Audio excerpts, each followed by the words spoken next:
बिस्मिल्लाहिर्रहमानिर्रहीम। तमाम तारीफ़ें अल्लाह ताला के लिए हैं जो तमाम जहानों का परवरदिगार है। सलावत है हमारे प्यारे नबी हज़रत मोहम्मद सल्लल्लाहु अलैहि वआलिहि वसल्लम पे और आपकी पूरी आल पे और बारहवें इमाम ज़माना अलैहिस्सलाम पे।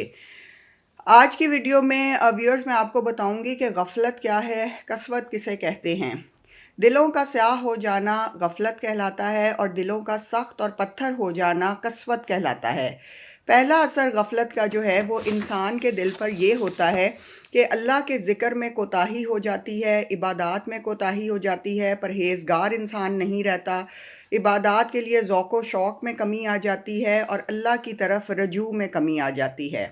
इस कैफियत को हम गफलत कहते हैं और ये बेदारी का उल्ट है। बंदे को अपनी अच्छाई और बुराई में फ़र्क महसूस नहीं होता, नफ़ा और नुकसान पता नहीं चलता। गुनाहों का असर जो है व्यूअर्स वो दिल पर गफलत की सूरत में होता है और बातनी ज़िंदगी को तबाह कर देता है और बातनी ज़िंदगी जो है वो बिल्कुल ही जो है अंधेरे और तारीकी में चली जाती है। गफलत जब इंसान पर तारी होती है तो उसका दिल स्याह होता है और सख्त हो जाता है। वो गुनाहों की तरफ माइल हो जाती है। उसकी तबीयत जब वो एक गुनाह करता है तो दिल पे एक स्याह नुक्ता लगता है, जब दूसरा गुनाह करता है तो दिल पे दूसरा स्याह नुक्ता लगता है। इस तरह कल्ब की स्याही फैलती जाती है। जब कल्ब स्याह हो जाता है तो वो स्याही जो है वो कसवत कहलाती है, क्योंकि उस स्याही की वजह से दिल पत्थर हो जाता है और इंसान पत्थर की मानंद सख्त दिल हो जाता है और वो ऐसी हरकत करता है कि जिससे उसके दिल पे कोई फ़र्क नहीं पड़ता और वो बेहिस इंसान बन जाता है। दिल नूर से महरूम हो जाता है, खशियत से, रिक्कत से, नरमी से महरूम हो जाता है। इंसान नरम दिल और रहम दिल नहीं रहता और ये उसके रवैये में, उसकी ज़बान में और उसके ओवरऑल बिहेवियर में ये चीज़ नज़र आती है। बंदा अल्लाह से बहुत दूर हो जाता है और उस पर बदबख्ती मुसल्लत हो जाती है और वो फिर बेदार इंसानों में नहीं रहता। वो नींद में सोए हुए गफलत और शऊर के बग़ैर जो इंसान होते हैं उनमें चला जाता है। गफलत भरे इंसानों में शऊर काम नहीं करता। इंसान हिलाकत तबाही की तरफ बढ़ता जाता है और अपने नफ्स के हाथों बेवकूफ़ बनता है। अब आप खुद सोचें व्यूअर्स, जिसे अल्लाह अपने से खुद दूर कर दे उसका जीना भी क्या जीना हुआ। इंसान हर वक्त नफ़ा नुकसान के धंधे में सोचता रहता है, जबकि उसे अपना असल खसारा नज़र नहीं आता। जैसे कि सूरह असर में आया है कि असर के वक्त की कसम इंसान खसारे में है, तो उसे अपना असल खसारा नज़र नहीं आता। इंसान इस दुनिया में कितना ही कमा ले, कितना ही साहिब जायदाद हो जाए, कितने ही मुल्कों की सैर कर ले, बहरहाल सूरह असर में जैसे आया है इंसान खसारे में है। वो यहाँ जो कुछ कमाएगा उसमें से कुछ भी साथ नहीं ले जा सकता, माँ सिवाय अपने आमाल के। तो जो लोग हर वक्त नफ़ा नुकसान और इन चीज़ों में सोचते रहते हैं और इन चीज़ों के पीछे पड़े रहते हैं, वो अपने बहुत सारे अमाल जो है वो गफलत की वजह से नहीं अंजाम दे पाते।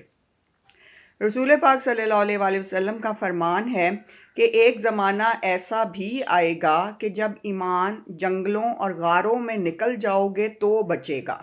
यानी इतना फितना परवर ज़माना होगा, इतने फितने होंगे उस ज़माने में कि जो ईमान वाला होगा वो अगर जंगलों और गारों में निकल जाएगा तो ही ईमान को बचा सकेगा।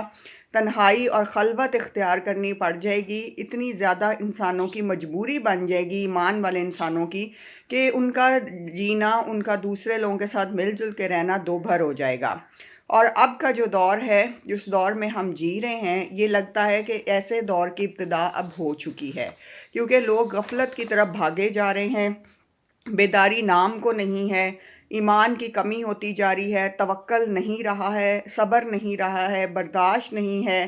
तो ये तमाम चीज़ें जो हैं उनके अंदर से निकलती जा रही हैं और हर इंसान नफसा नफसी के आलम में है और भाग रहा है अपनी ज़रूरियात के लिए और अपने नफ़ा और नुकसान से आगे कुछ नहीं सोच रहा। व्यूअर्स, गुनाहों, गफलतों और नाफरमानियों को तर्क कर देना ही असल ज़िंदगी होती है।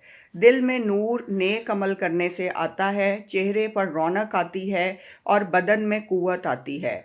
जब इंसान नेक अमाल अंजाम देता है तो उसका चेहरा भी रोशन रहता है, पुरनूर रहता है, اس کا دل میں نور آ جاتا ہے، اور نیک اعمال کرنے سے اور نیک گفتگو کرنے سے اس کے چہرے پہ رونق رہتی ہے، کشادگی رہتی ہے، اور بدن میں قوت بھی رہتی ہے جو اللہ تعالیٰ اسے دیتے ہیں۔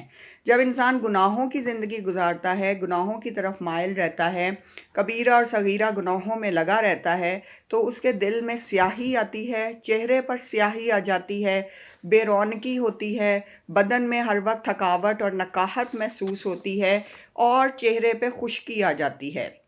یہ بہت واضح علامات ہیں جو کہ علماء کرام بیان کرتے ہیں، اور آپ انہیں دیکھ بھی سکتے ہیں کہ وہ لوگ جو گناہوں بھری زندگی میں پھر رہے ہوتے ہیں یا گناہ کرتے ہیں، کھلم کھلا کرتے ہیں، اور بہت ہی زیادہ ڈھٹائی سے اپنے اس طرز عمل پر قائم رہتے ہیں، ان کے چہرے خشک ہوتے ہیں، ان کے چہرے پر رونق نہیں ہوتے، ان کے چہروں پہ تازگی نہیں ہوتی، شگفتگی نہیں ہوتی، ان کے چہروں پہ نور نہیں چھلک رہا ہوتا۔ اور وہ لوگ جو نیک اعمال انجام دیتے ہیں، نیک گفتگو کرتے ہیں، نیک رویہ رکھتے ہیں، دوسروں کی بھلائی سوچتے ہیں، دلوں میں بغض نہیں پالتے، دلوں کو پاک رکھتے ہیں، اور ہر کام جو کرتے ہیں وہ اللہ کی خاطر کرتے ہیں، اور لوگوں کو اللہ کی خاطر معاف کر دیتے ہیں، اور لوگوں میں ایک خوبصورت احساس کے ساتھ جیتے ہیں، جنہیں لوگ ان کی زندگی میں بھی ملنے کے مشتاق رہتے ہیں اور ان کے مرنے کے بعد بھی اچھے الفاظ میں یاد کرتے ہیں۔ ایسے لوگوں کے چہرے پر رونق ہوتے ہیں، کشادہ ہوتے ہیں، پر نور ہوتے ہیں، اور ان کے رویے بہت ہی نرم ہوتے ہیں، اور وہ کسی کا بھی برا نہیں چاہتے، اور لوگوں کی مدد کے لیے ہمہ وقت تیار رہتے ہیں۔